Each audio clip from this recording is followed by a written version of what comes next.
Madame, mademoiselle, monsieur, bonsoir. 150 000 personnes au moins se sont réunies aujourd'hui à Madrid pour célébrer le 3e anniversaire de la mort du général Franco et le 42e anniversaire de l'exécution de José Antonio Primo de Rivera, le fondateur de la Phalange.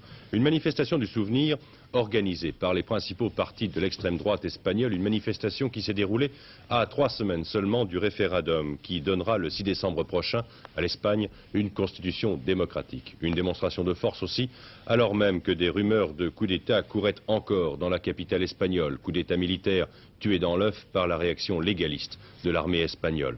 Rumeurs qui n'ont d'ailleurs pas empêché le roi Juan Carlos de quitter Madrid pour se rendre en voyage officiel au Mexique.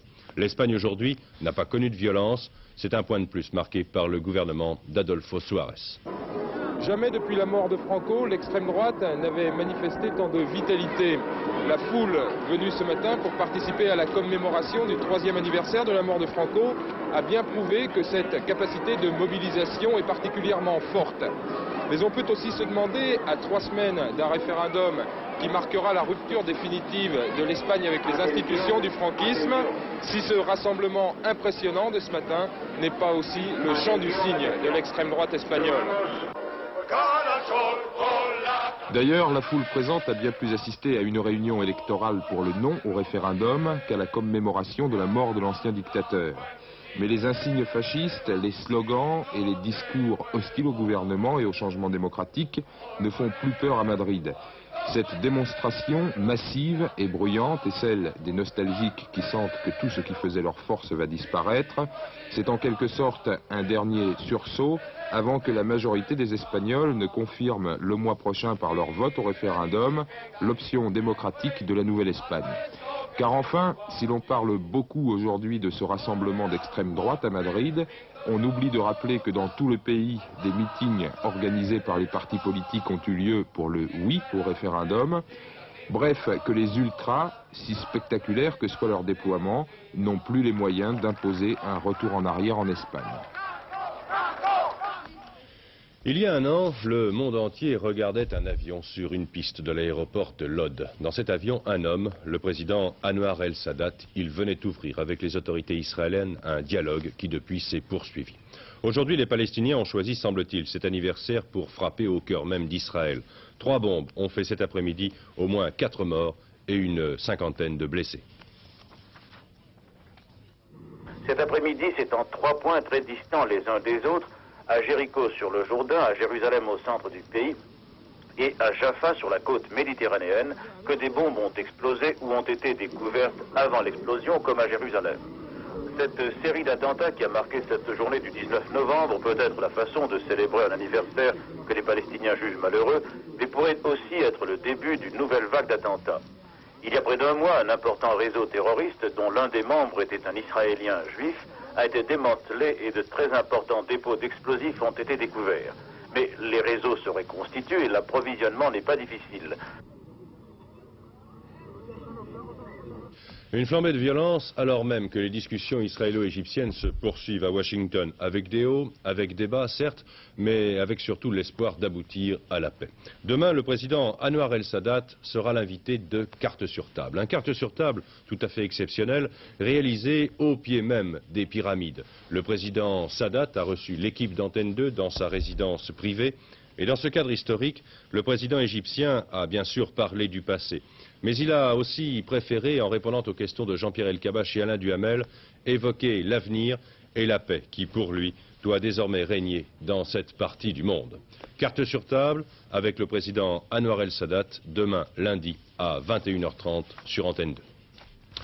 Un parlementaire américain et 3 journalistes tués, 200 adeptes d'une secte qui se serait suicidée. Personne ne sait encore exactement ce qui s'est passé ce matin dans le petit état de Guyana, non loin de la Guyane française. Une fusillade en tout cas a éclaté sur l'aéroport de Port Kwaïtouma et c'est durant cette fusillade que ce parlementaire de Californie, M. Leo Ryan, et 3 de nos confrères ont été tués. L'URSS a connu la déstalinisation. La Chine est probablement entrée aujourd'hui dans l'ère de la démaoïsation. Selon des affiches placardées sur les murs de Pékin, le président Mao était l'allié de la bande des quatre et ceux-ci se sont servis des erreurs de jugement du président Mao pour lancer une offensive générale contre la cause de la révolution en Chine. C'est la première fois que l'ancien numéro 1 chinois est ainsi attaqué dans son pays. C'est une grande nouvelle. Voilà comment les amis de Monseigneur Lefebvre ont réagi aujourd'hui à l'audience accordée par le pape Jean-Paul II au leader des catholiques intégristes. Le Vatican, tout en précisant que cette audience avait été demandée par Monseigneur Lefebvre, estime de son côté qu'il s'agit là d'un acte d'apaisement. Rome, Victor Vramand. Monseigneur Lefebvre a fait son entrée au Vatican hier soir par cette porte, protégée par des gardes suisses. Il est arrivé dans une Peugeot de couleur grise métallisée, immatriculée en Suisse. La voiture s'est dirigée vers le palais apostolique, où deux prélats attendaient Monseigneur Lefebvre pour le conduire dans la bibliothèque privée de Jean-Paul II. Évidemment, on aimerait en savoir davantage. On aimerait savoir en particulier pourquoi Monseigneur Lefebvre a éprouvé le besoin de demander une audience à Jean-Paul II. Une audience qui a duré 1 heure 3/4, ce qui est plutôt exceptionnel. Du côté des fidèles de Monseigneur Lefebvre, qui sont littéralement barricadés dans un couvent à Albanne, auprès de Rome, c'est le mutisme le plus total, le plus agressif. C'est comme si on désapprouvait Monseigneur Lefebvre. Alors voyons du côté du Vatican, cette fois, dans quel état d'esprit Jean-Paul II a accepté de recevoir Monseigneur Lefebvre. Monseigneur Lefebvre a été reçu par le pape dans un grand esprit pastoral. Le pape est le pasteur de toutes les âmes, y compris les évêques. Et il était normal que le Saint-Père reçoive un évêque, comme il a reçu les évêques du Canada ces jours-ci par exemple. Évidemment, le cas de Monseigneur Lefebvre est un peu spécial puisque lui-même s'est mis en difficulté avec l'Église, non pas par ses prises de position, d'opinion, car tout le monde a le droit de critiquer les applications du Concile, et il l'a fait, je crois, avec beaucoup de véhémence. Mais où il y a eu certainement erreur de sa part, puisqu'il est tombé sous le coup d'une faute canonique, c'est d'avoir voulu ordonner des prêtres sans la permission des évêques, d'avoir été confirmé dans des diocèses sans la permission des évêques, d'avoir érigé des maisons sans la permission des évêques, ce qui lui a valu, d'après le droit canon de 1917, et non pas le Concile Vatican II, car il faut bien voir que les erreurs de Monseigneur Lefebvre sont contre le droit canon et non pas contre le Concile. Il y a un peu plus d'1 an, Monseigneur Lefebvre attaquait l'Église et le pape à Rome, à quelques mètres du Vatican, devant les représentants de la noblesse romaine. Qu'est-ce qui a changé depuis cette provocation? Le pape a changé. Mais Jean-Paul II ne peut manifester davantage de faiblesse que Paul VI. Pour l'Église, le retour de Monseigneur Lefebvre dans l'Église, cela signifie avant tout la soumission de Monseigneur Lefebvre. Le président Boumedienne est souffrant. Après plus d'1 mois et demi de silence, les autorités algériennes l'ont reconnu hier soir. On ne sait pas de quelle maladie souffre le numéro 1 algérien, mais certaines rumeurs font état de l'hospitalisation avant-hier à Alger du chef de l'État. M. Boumedienne se trouverait toujours aujourd'hui sous strict contrôle médical. L'Europe. M. Raymond Barre a mis ce matin les points sur les i. En s'adressant aux membres des clubs Perspectives et Réalité, le Premier ministre s'est prononcé pour une Europe maîtresse de son destin, une Europe qui doit promouvoir un idéal de justice et se présenter comme une association d'États conservant leur indépendance. Mais l'on attendait surtout M. Raymond Barre sur le problème des compétences de la prochaine Assemblée européenne. Il est clair que si l'Assemblée, même élue au suffrage universel, entendait sortir des limites de ses compétences, elle ne pourrait le faire qu'en violation des traités, qu'en violation des accords passés entre les États membres, et en affrontant non seulement les gouvernements des États membres, mais aussi les parlements des États membres. Si l'on veut que la communauté fonctionne correctement, il faut que les règles du jeu soient claires, et il faut que les règles du jeu soient acceptées par tous. Jusqu'ici, le gouvernement français n'a aucune raison de penser que ses partenaires et les institutions de la communauté ne respecteraient pas les règles du jeu qui ont été fixées. Pour le reste, croyez bien qu'il adoptera en toutes circonstances la position qui lui apparaîtra dictée par l'intérêt fondamental du pays. Et pour le reste encore, en dernier ressort, ce sont les parlements nationaux qui trancheront, et dans le cas de la France, si cela concernait des dispositions constitutionnelles, ce serait le peuple français qui trancherait. Y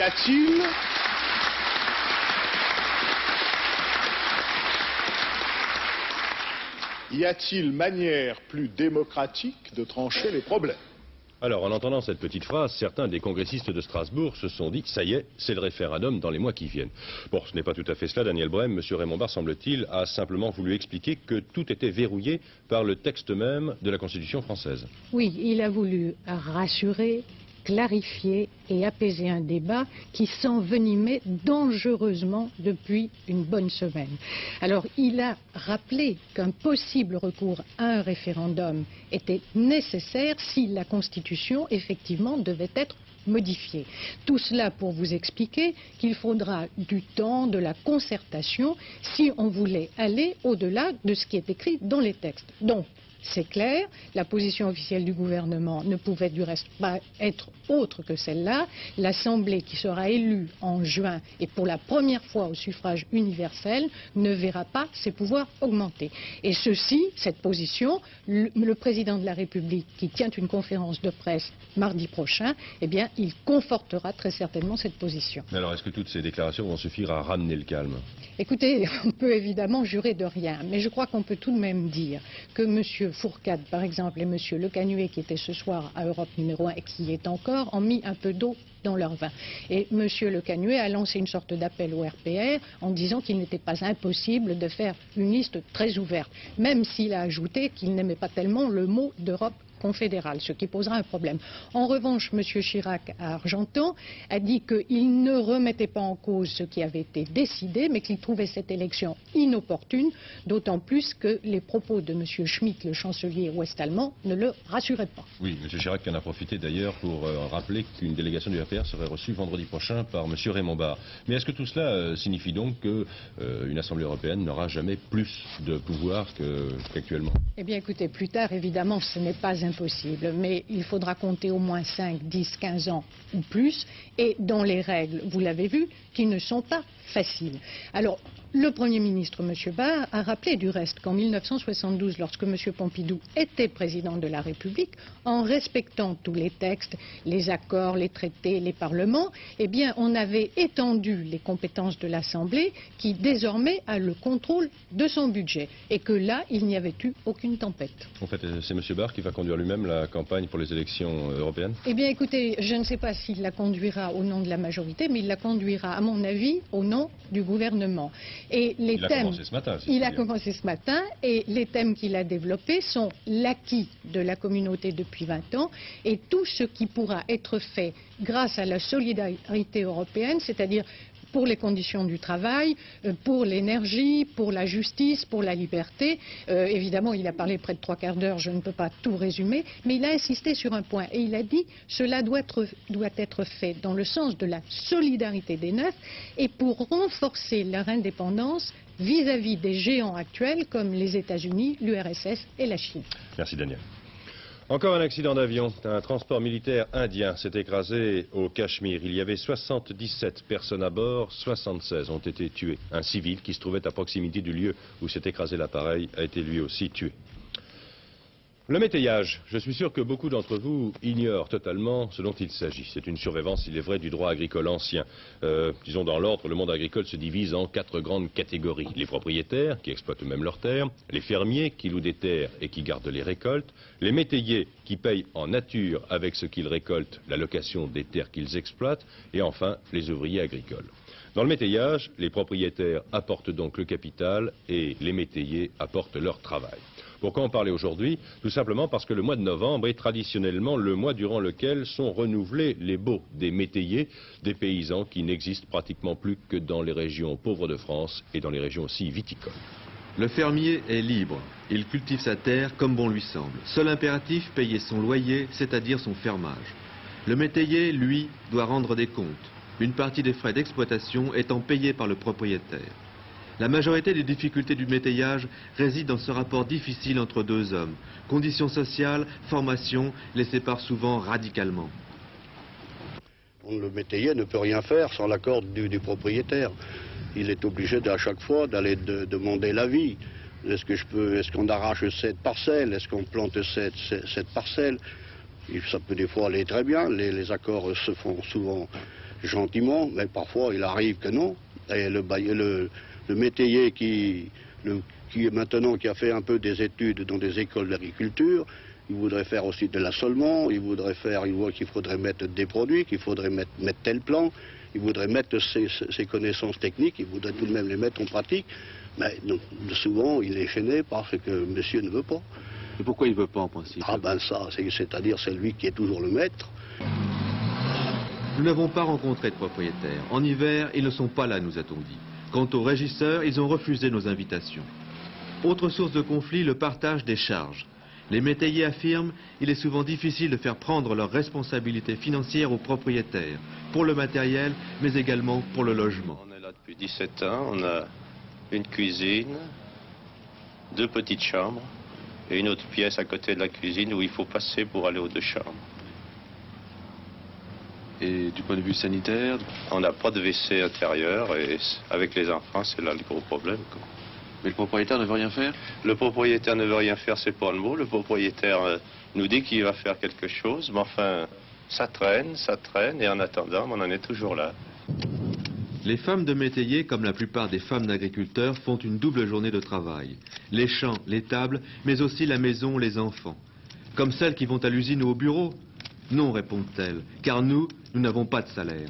Et en plus de ça, elles n'ont pas le titre d'exploitante, puisque le propriétaire, lui, il a le droit au titre d'exploitant, sans travailler, presque, sans verser une goutte de sang sur l'exploitation. Quel avantage cela lui donne? Ben, ça lui donne l'avantage qu'il a droit à la retraite agricole, alors que nous, les femmes, on n'y a pratiquement pas droit. Il faut savoir également qu'en cas de calamités agricoles, c'est le propriétaire qui perçoit les indemnités. De plus, il peut bénéficier d'une réduction sur ses impôts fonciers. En ce qui concerne l'adhésion aux coopératives, c'est le propriétaire qui apporte les parts. Cette situation interdit donc aux métayers de participer à la gestion des coopératives. Tout cela fait beaucoup et justifie notre refus, affirment les jeunes. Alors que réclament aujourd'hui les métayers? Aujourd'hui, les métayers réclament à être de véritables chefs d'exploitation, responsables de la marge de leur exploitation. Nous ne demandons rien d'autre que ce que prévoit la loi, c'est-à-dire la conversion du métayage en fermage. L'article 862 du Code rural permet aux métayers d'opter pour le fermage. Seule difficulté, convaincre les propriétaires. Le 18 août, c'était il y a juste 3 mois, le zoo de la Hume était fermé à la suite d'une campagne de presse et aussi de l'intervention de 2 mouvements, l'association de défense des animaux captifs et SOS Animaux Information. Ce parc connaissait, il est vrai, une mortalité record, plus d'une centaine d'animaux par an, et les mesures de sécurité n'y étaient pas non plus respectées. Un beau dimanche, par exemple, 8 lions s'étaient échappés de leur cage. Il avait fallu les abattre au beau milieu du public. Il n'était pas rare non plus que les automobilistes, en longeant le zoo, écrasent des otaries et même des autruches. Depuis 3 mois, ce zoo est fermé, mais le sort réservé aux animaux survivants reste encore lamentable. En 3 ans, le zoo de la Hume avait déjà perdu 350 animaux. Il y a 3 mois, juste avant la fermeture au public, il en abritait encore 150, les plus résistants. Aujourd'hui, ils ne sont plus qu'une 50aine. L'hécatombe continue. Car depuis que le public ne vient plus, depuis qu'ils ne rapportent plus d'argent, ils sont quasiment abandonnés à eux-mêmes avec le minimum de soins et de nourriture. L'éléphant, par exemple, a perdu la moitié de son poids. Et son voisin le chameau est à bout de course. On croirait voir quelques arpents d'Afrique frappés par la calamité de la sécheresse.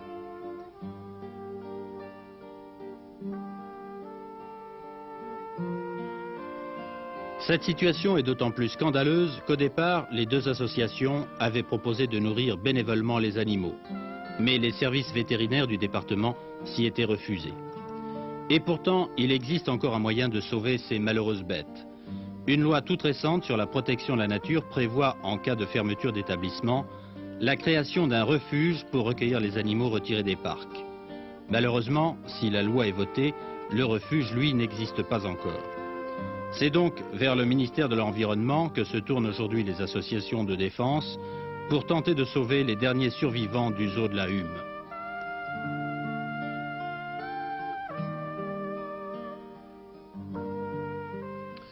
Il y avait un tiercé aujourd'hui, cela se passait à Auteuil, 3600 mètres sur les haies, avec 20 partants. Pour l'emporter, il fallait avoir choisi Endless, Fango et From Exil. C'est en effet l'As qui a gagné ce prix Prétentaine, devant le 5 et le 8, une combinaison que l'entraîneur René Paula nous avait indiqué en 4 chevaux hier midi, lorsque Pierrette Bresse lui avait demandé ses pronostics pour ce tiercé dans samedi et demi. As 5-8, vous voyez les rapports, un peu plus de 2000 francs pour 5 francs dans l'ordre, un peu plus de 400 francs toujours pour 5 francs, mais dans un ordre différent. Pour terminer ce journal, une exposition et une pièce de théâtre. Tous ceux qui aiment l'art de l'Inde vont être servis. Une grande exposition lui est consacrée au Petit Palais à Paris, avec plus de 200 sculptures, bronzes et miniatures. Parallèlement, se tient à la galerie Marco Polo une exposition de miniatures indiennes sur le thème princesses et courtisanes. On n'avait pas vu cela en France depuis près de 20 ans maintenant. Au centre de l'univers en flammes qu'il détruit, Shiva piétine un démon. Dans ce bronze du XIIe siècle, l'artiste montre la double nature du dieu, terrible mais aussi bienveillant. C'est lui qui protège les êtres en recueillant les eaux du Gange dans sa chevelure. Alternativement, Shiva crée et détruit le monde au rythme de sa danse.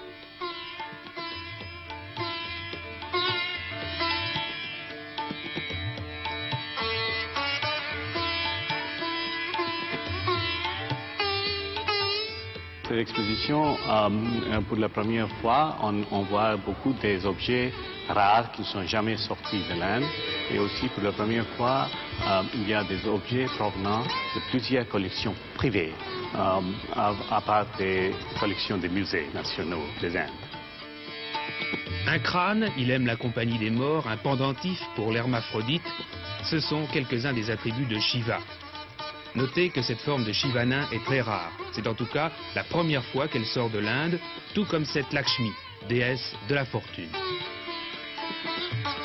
2000 ans avant Jésus-Christ naît ce taureau, la pièce la plus ancienne de l'exposition.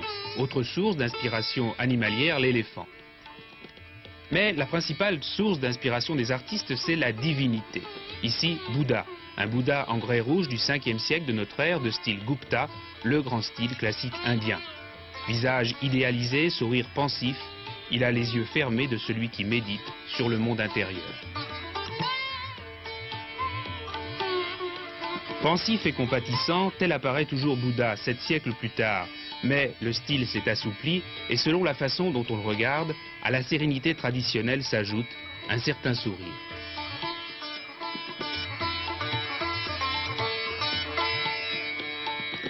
C'est tout le contraire du calme avec Shiva, entraîné dans sa danse des cycles sans fin. Il entraîne dans son rythme les 7 mers, les 7 voyelles de la parole qui créent le monde.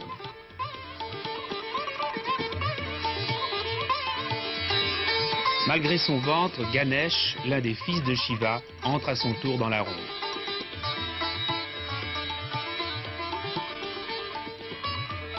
Mère de Ganesh, compagne de Shiva, voici Parvati, fille de la montagne. Elle est la Shakti, l'énergie du dieu, celle qui l'oblige à agir.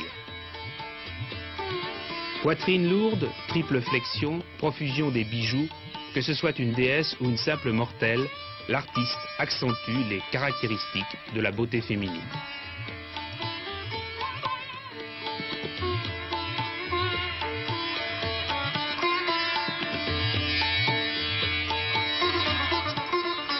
La dernière salle est consacrée aux miniatures. Thème principal, les aventures de Krishna, le dieu de l'amour. Les miniatures permettaient aux femmes du palais ou du harem de rêver au dieu bleu, Krishna. Ici, il laisse son ami Radha pour courir les bergères et les séduire au son de la flûte.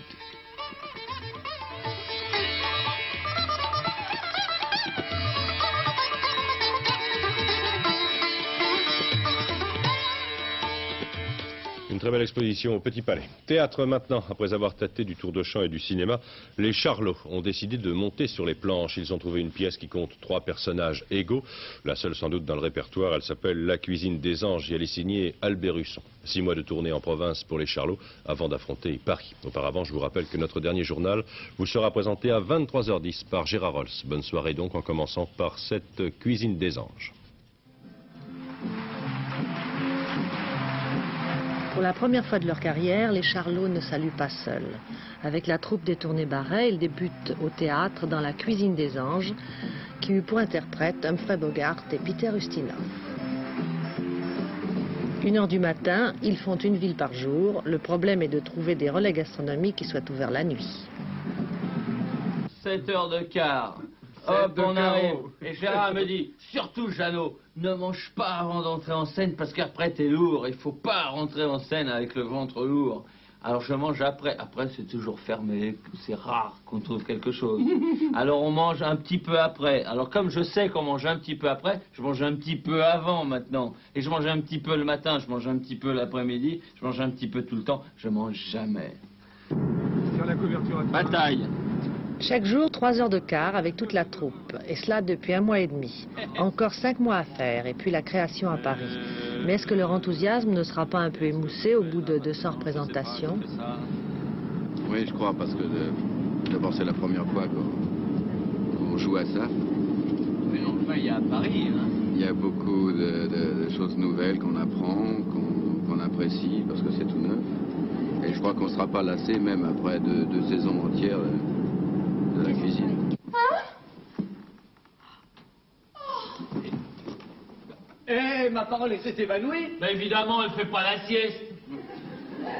On peut pas la laisser comme ça, personne ne vient, qu'est-ce qu'on fait? Bougez pas les enfants, moi je me dévoue. Mais qu'est-ce que tu veux faire? Un petit massage cardiaque suivi d'un petit bouche à bouche. Eh oh. Je te suis alors. Et attention, hein, c'était peut-être une lettre empoisonnée, ça se faisait beaucoup du temps des Borgia, ça. Attends, je vais t'aider. C'est pas la peine, c'est très délicat ce genre d'opération, laisse-moi. Justement, faut se relayer le temps que tu reprennes ton souffle. Je t'assure que non. Ah bah, je t'assure que... Vous avez trouvé une pièce où il y avait 3 rôles, par chance. Comment est-ce que vous les êtes répartis? C'est Gérard qui nous les a répartis. Les personnages de la pièce ressemblaient à peu près à ce qu'on est, je veux dire. Moi, Joseph... je suis pas un assassin, moi. Eux deux, c'est des assassins. Dans cette pièce, c'est des choses qui sont dans la vie. Est-ce qu'il vous arrive de vous disputer entre vous? Tout le temps. Surtout aux cartes. Ah, vous étiez là. Vois-tu? Un petit bisou. Elle est barbue. Elle est barbue.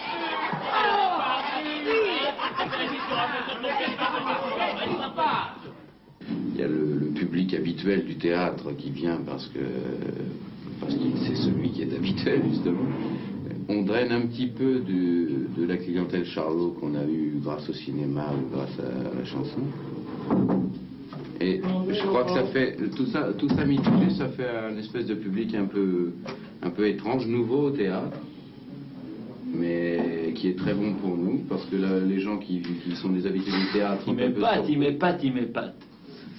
Ils sont un peu surpris parce qu'ils ne s'attendent pas à ce que, venant des Charlots, ils s'attendent à autre chose que ce spectacle-là. Non, mais vous jouez quand même pas du Corneille. On joue pas Si. du... Ah. On joue pas Ouais, non, c'est pas Corneille qu'on a rencontré à Lyon. Qu'est-ce que tu m'as raconté, toi? Andouille, La Fontaine.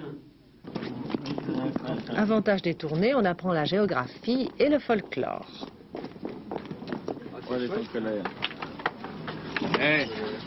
Toto mange ta soupe, elle a beaucoup hier. 5 cuillères. Et on fait des rencontres enrichissantes. Mais qu'en pensent les Charlottes de ces voyages de leurs époux?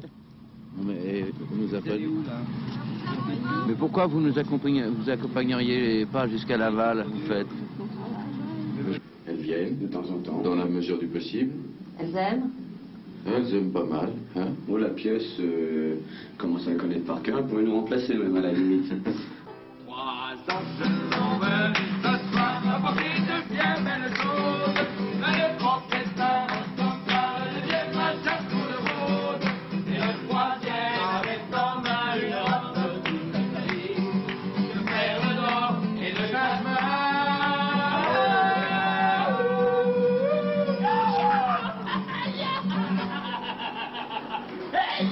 Thank you.